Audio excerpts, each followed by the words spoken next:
Bueno, soy profesor de la Universidad de Sevilla, en la Escuela de Arquitectura, y vengo de los movimientos sociales. Llevo toda la vida trabajando en ONGs por la justicia en las relaciones norte-sur, la cooperación al desarrollo y por el derecho a la vivienda y la ciudad.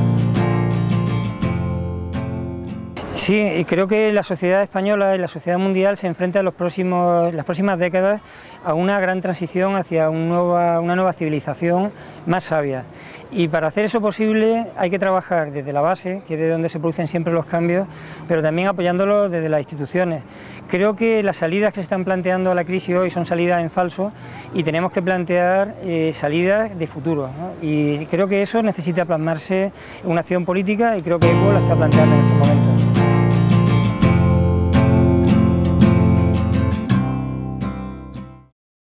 Pues yo creo que ECO lo que está planteando es una visión compleja, global y sistémica de la situación actual. El principal reto que tenemos que afrontar hoy en la sociedad española y más en la andaluza es el tema del desempleo. Pero no basta con saber eso, hay que ver qué sectores de futuro son los que nos interesan y apostar por ellos. Y eso tenemos que hacerlo siendo conscientes de que nos estamos enfrentando a una crisis en la que la crisis del desempleo, que viene de una crisis generada en la economía productiva por la economía financiera, que parece que lo estamos olvidando y hay que ponerlo en valor. Hay que recordar que una crisis del sector financiero, de una burbuja inmobiliaria, de una burbuja especulativa, ha afectado al desplome del sector inmobiliario y al desplome de la economía productiva por falta de crédito. Esa crisis se va a ver alimentada a su vez por una crisis energética en la que ya estamos. Ya hemos pasado el cenit del petróleo. Eso quiere decir que nos vamos a ver en los próximos años ante una subida, que ya se anticipó hace 2 años con un ataque especulativo sobre el precio del petróleo, una subida muy importante en el precio del petróleo. España es muy dependiente en su balanza energética del petróleo y además el petróleo es una energía que se va a acabar y es una energía que calienta el planeta. Entonces, ¿cómo podemos unir estas dos variables, ¿no? La crisis energética y la crisis del empleo?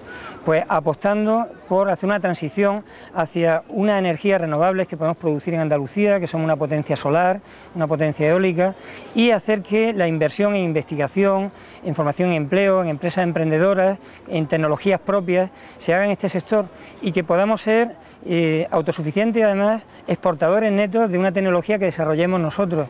Decía Jeremy Rifkin, que es uno de los grandes especialistas en prospectiva, que España puede ser quien lidere la gran transición a la civilización de la energía solar. ¿Por qué no nos lo creemos y apostamos en ello? Tenemos ya pasos dados en esa dirección, vamos a apostar con radicalidad y vamos a ver que ahí puede haber un nicho importante de empleo. Se puede ligar además con que no solo necesitamos producir más energía, sino ahorrar energía. Eso nos lleva a invertir en el sector del transporte. También podemos ser líderes en el sector del transporte público. Acabamos de conseguir una concesión en Arabia Saudita. Eso nos debe hacer generar confianza en que podemos, ¿no? Bueno, vamos a apostar por el transporte público frente al transporte del automóvil privado. El transporte del automóvil privado se va a ver reducido en los próximos años. El que hagamos que sea con criterio de sostenibilidad. En Sevilla tenemos una fábrica, Renault, ¿no?, que está implicada en producir un prototipo de coche eléctrico, monoplaza o biplaza, muy interesante. Bueno, vamos a apostar por ese tipo de transporte sabiendo que en cualquier caso va a ser un transporte que no va a estar tan disponible como hoy. No podemos tener 3 coches o 2 coches todas las familias, ¿no? Bueno, vamos a apostar por el sector de transporte, vamos a apostar por la rehabilitación de edificios.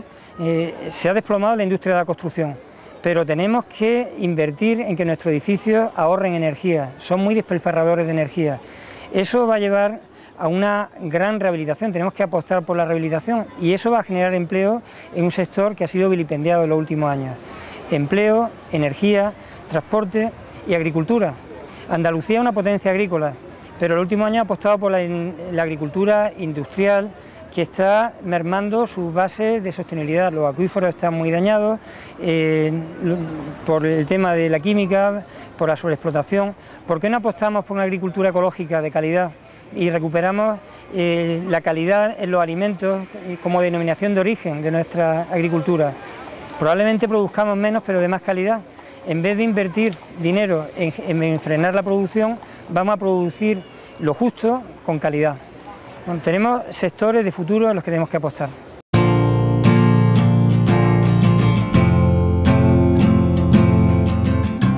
No, me estoy refiriendo al transporte público para mercancías, me estoy refiriendo al transporte público de cercanías, a la media distancia, no de alta velocidad, sino de velocidad alta, es decir, lo que ya hacíamos, el Talgo, con inversiones menores en infraestructuras que nos permiten aumentar la velocidad, pero sin llegar a esos excesos, ¿no? Me estoy refiriendo a hacer un metro de superficie, no un metro subterráneo como estamos haciendo en Andalucía, que es inviable, que es costosísimo y que nos impide disfrutar de nuestras ciudades porque no las vemos yendo bajo tierra, ¿no? ¿Por qué no hacemos como están haciendo en Curitiba, que han demostrado que se puede hacer un metro invirtiendo el 10% de lo que invertimos nosotros en una línea? Con el coste de la línea que tenemos en Sevilla, podríamos tener el transporte de superficie ligero en toda Sevilla, la red completa. Bueno, ¿por qué no viajamos y vemos lo que han hecho en América Latina, que se está exportando, o en Barcelona, que lo quieren exportar, y lo hacemos nosotros de forma pionera?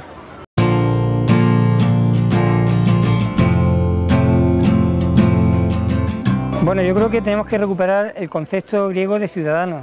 Y el concepto griego de ciudadano es el de hombre político, zoon politikon, es decir, es el que se ocupa de lo público. Nosotros nos hemos acostumbrado a delegar en profesionales la política y lo que tenemos que hacer es todos dar un paso al frente y profesionalizar la política yendo a los profesionales de las distintas ramas, aportando nuestra visión. Pues en mi caso, pues yo puedo aportar mi visión fundamentalmente en el tema de la ciudad sostenible, en el tema de la arquitectura sostenible.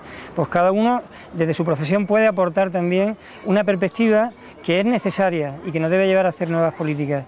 No podemos estar continuamente quejándonos de los políticos y no dar nosotros el paso al frente. Eso es lo que a mí me ha llevado a dar el paso.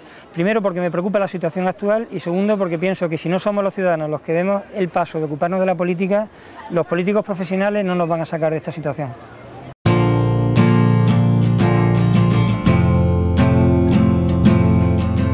Bueno, es una de las cosas que a mí me han atraído de este proyecto. Yo me he sumado con el proyecto ya iniciado y me ha gustado ver, primero, que la forma de elaborar las candidaturas ha sido mediante unas primarias, donde todo el mundo se ha podido presentar, ha expuesto sus ideas y luego hemos votado. Segundo, el programa lo hemos hecho de forma participativa en la red, de manera que todos los ciudadanos que han querido pues se han podido apuntar a la ecocomunidad y aportar ideas. Entonces creo que ese debate está presente en EQUO y creo que EQUO hoy es un ámbito donde se puede hacer democracia participativa. Tenemos que aprender de todas maneras a hacer eso y en EQUO también, ¿no? Es decir, que creo que tenemos que profundizar mucho en esto y no dejarnos llevar por las prisas de los tiempos electorales. Tenemos que hacer un partido donde cualquier ciudadano se sienta cómodo y esa es nuestra responsabilidad ahora.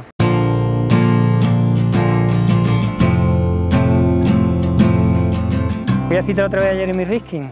El otro día, cuando él decía que España puede liderar la tercera revolución industrial, lo decía por el potencial que tenemos en las renovables y por el 15M, porque España ha exportado la Global Revolution. Tenemos una mirada muy chata, muy crítica, muy miope de lo que ha supuesto el 15M. El 15M era impensable hace un año y hace un año mucha gente pensábamos que cómo la sociedad española no reaccionaba ante la situación de crisis, de paro en la que estamos y ante la falta de salidas que estaban generando el bipartidismo a esta situación. Hoy hemos adoptado un modelo que junto con el islandés o junto con lo que ha ocurrido en el norte de África está siendo tomado como referencia en todo el mundo. Creo que tenemos que tomar eso como un valor y potenciarlo y no denigrarlo como están haciendo algunos medios de comunicación que probablemente lo hacen porque piensan que efectivamente esto puede cambiar las cosas y favorecer a los intereses de quien realmente hoy detenta el poder, que es el poder económico financiero.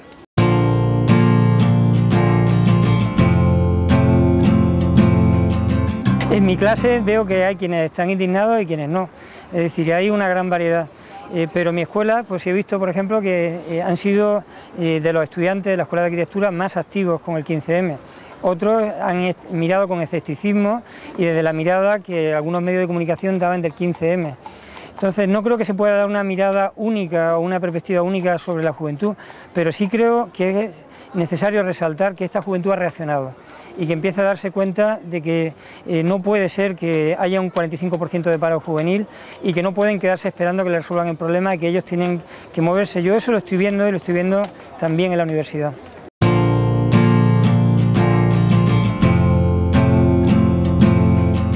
Los jóvenes lo tienen muy difícil. y hay que ser conscientes de ello.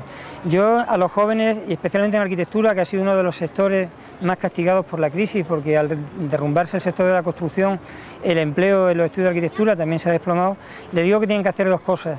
Una, mirar soluciones de futuro. Es decir, si viviéramos en un mundo ya terminado, en un mundo ya sostenible, no tendrían nada que hacer, pero es que resulta que está casi todo por hacer. Luego tienen que mirar las cosas de otra manera y probablemente son los jóvenes los que van a tener más capacidad para ser creativos y mirar las cosas de otra manera. Entonces, primero, aportar soluciones con imaginación. Tengo muchos jóvenes arquitectos, alumnos míos y no alumnos míos, que están abriendo caminos de forma innovadora. Eso es lo primero que tienen que hacer. Segundo, darse cuenta que tiene que haber un cambio político también, una nueva organización de la sociedad para que esa transformación que tiene que haber de nuestro hábitat, en concreto para los arquitectos, transformar nuestra ciudad en una ciudad sostenible, sea priorizado. Hoy los presupuestos de la Junta de Andalucía están muy restrictivos en el tema de las grandes rehabilitaciones. Creo que para que haya empleo también en esto hay que tener en el gobierno, en todos los niveles, pues políticos que apuesten por esta transición, ¿no?, hacia una ciudad más sostenible y que se den cuenta que la inversión en rehabilitación es una inversión de futuro.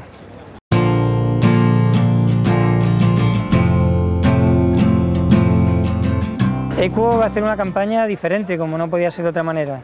Tiene que ser sostenible, no vamos a llenar la ciudad de carteles. Nos vamos a desplazar en bicicleta con nuestras camisetas para ir a los barrios y hablar con la gente. Vamos a hacer tertulias en bares y en cafeterías. Y vamos a dedicar cada una de estas tertulias a hablar de un tema, invitando a gente que pueda ser afín o que simplemente sea experto en la materia. Porque queremos aprovechar la campaña para crecer en base social y para crecer en ideas. Es decir, nos interesa una campaña en la que podamos discutir, ¿no?, y que sea un ejemplo de deliberación.